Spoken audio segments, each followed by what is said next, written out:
Muy buenos dias, que bendição, hermanos. Esse sábado 6 de dezembro do ano 2025, quero compartilhar uma palavra de Deus para a tua vida e, por suposto, primeiramente é para a minha vida.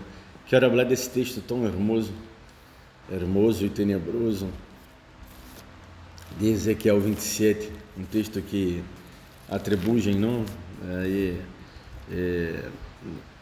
o texto seu, esse tiro, vamos falar de tiro, atribuem a Satanás, não, a la caída do diabo, pero eu quero falar de Jesus em barco e Jesus fora do barco, e acá vou falar de Jesus afora do barco. Jesus é fora do barco, por suposto, aunque o barco seja muito lindo como de Tiro, acá esse é o centro da palavra já. Depois vou ler as coisas bonitas, não, e de Tiro, que é muito hermoso, muito lindo. Vamos comentar um pouco acerca disso. Pero o muito lindo e muito hermoso não quer dizer que é de Deus. Não estou querendo dizer também que eu tenho que ser feio para ser de Deus, ou ser pobre para ser de Deus. O rico vai para o inferno, o pobre vai para o céu. Nada disso. Não quero encasillar nada. É rico que teme a Deus e que ama a Deus e que entende os caminhos do Senhor, ele vai para o céu.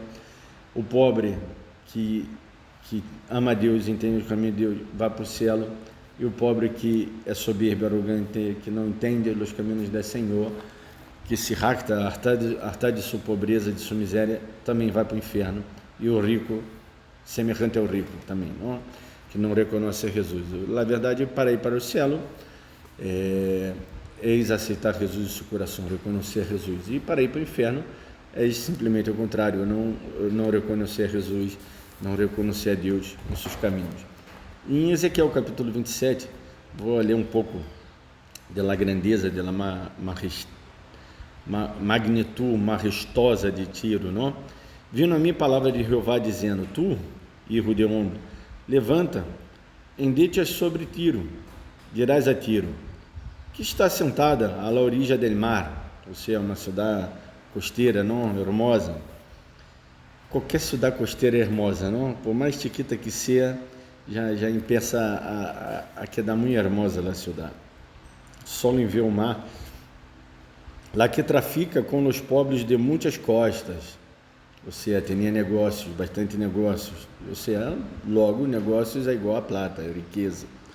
Assim é dito o Jeová, el Senhor: Tiro, tu has dito, eu sou de perfeita hermosura. Ou seja, ele já havia se considerado, eu sou muito hermoso também, não? Eu hago isso e tudo mais. Pero eu hago até de broma. Aunque, por suposto, me considero hermoso, ou se eu não sou o primeiro a dizer que sou hermoso, quem lo dirá, não? Não vou quedar esperando que o outro lo diga, aunque outros dizem, não? Pero dizem os que nos amam, não? Minha mulher, minha hija, minha mamãe. Então, essas opiniões não são tão fortes como uma opinião qualquer, errada, não? Nesse sentido porque, não quero me concentrar nisso, pero quem ama vê a coisa diferente, é isso que quero dizer, não? Então, não estou falando aqui um simples jeito de ter uma posição em si. Tiro era soberbio, a diferença é que era soberbio. Soberbio, ele tem uma visão exacerbada acerca de si mesmo, aunque ele pode ter qualidades, pode ser realmente belo, porque essa cidade realmente era hermosa, pero tinha uma visão desacerbada acerca de si. Como a Bíblia nos ensina, não? Pablo, se não me engano, dizendo: nadie tenha maior conceito acerca de si do que deve ter, nem maior, pero tampouco nem menor. Versículo 4: En el coração de los mares está tus confines, los que te edificaram completaram tu beleza, ou seja, foram completando, não? Foram adornando mais. De hajas del monte Senir, te fabricaram todo el madeiraje, ou seja, de um lugar de onde venia madeira muito boa.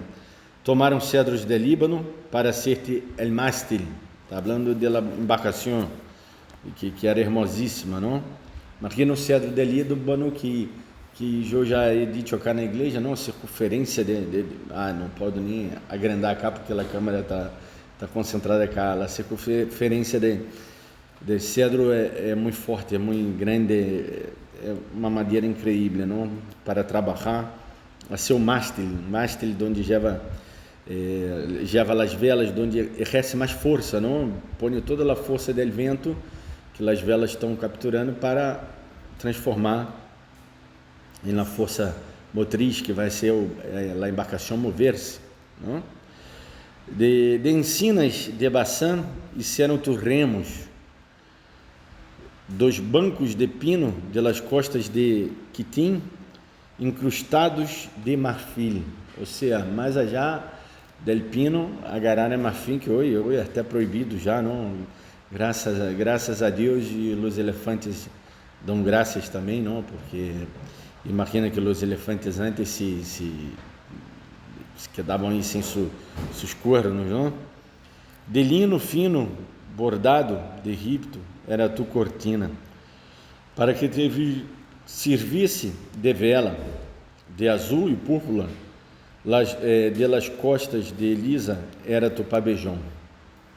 Os moradores de Sidom e de Arval foram tus remeiros, seguramente era gente forte, não? Tus sábios, ó Tiro, estavam em ti, eles foram tus pilotos, ou seja, lo mejor de todo, e os sábios eram pilotos, ou seja, o barco se andava, o barco generalmente simboliza a nossa vida também. Deixa-me me acomodar a cabine, cara. Aí tá, o barco simboliza a nossa vida, e de isso um pouco está falando o texto, que está usando essas simbologias de la parte náutica, não? De Tiro, pero la verdade, o que está falando acá, ele profeta, e sendo uma comparação com Marcos 4, que Jesus estava na barca, de isso realmente que quero ser hoje, essa comparação. Depois vocês seguem lendo em sua casa, que habla muito mais do comércio de Tiro e da importância de Tiro para a sociedade. Googleiem também, busquem informação. Não quero dar cá precisamente toda a informação, porque senão teria que quedar sendo um estúdio, e não é esse o caso cá. Quero compartilhar uma palavra de paz de Deus.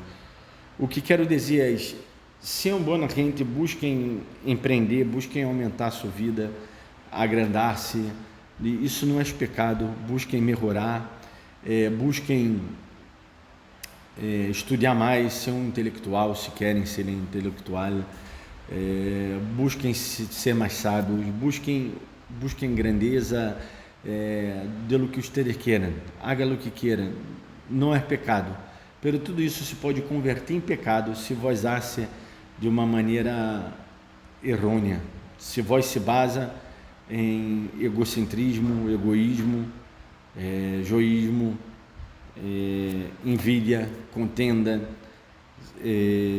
avarícia. Se vós está basada a tua vida nesse pilar, no pilar da desigualdade, no pilar da desunião, no pilar de que eu sou o mais, da soberbia, aí Cristo não vai estar em seu barco. O barco se é como o barco de Tiro, que realmente era um barco hermosíssimo. O barco de Tiro era algo magnífico.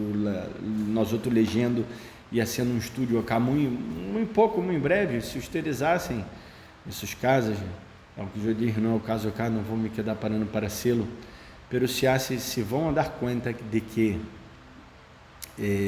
Tiro era incrível. Agora, tua vida pode ser incrível, pode parecer incrível, ou pode lograr grandes coisas muito hermosas, pero ao final, se vós não tem Jesus no teu coração, se Cristo não está em seu barco, porque comparada à barca dos discípulos, só eu tinha que dizer que eram muito simples, eram de pescadores de Galileia, que era uma região onde eles não eram ricos. Tinha uma flota de barco, tinha um par de barcos junto, embarcações que iam a pescar, pero isso não quer dizer que eles eram empresários. Não se compara aos barqueiros de hoje, não, os que têm barco hoje são grandes empresários. Para manter um barco é caríssimo, E hoje o Evangelho da Prosperidade está distorcionando esse texto de que eles tinham barcos e que tinham companhia, não, de barcos, e querendo dizer que Pedro era muito rico e que os discípulos eram ricos. Não lo eram. E sendo essa comparação do barco de los discípulos, que era um barco humilde, era um barco que tinha necessidade, comparado ao barco de Tiro, que não tinha necessidade nenhuma. Pelo o grande diferencial entre esses barcos não era sua forma, suas rojas, seus adornos e suas propriedades, não? Acá vemos madeiras muito finas, muito importantes, não? Não era esse o final. O final era que o grande diferencial era que Jesus estava em la barca. E se Jesus está em la barca de tua vida, aí sim tua vida cambia.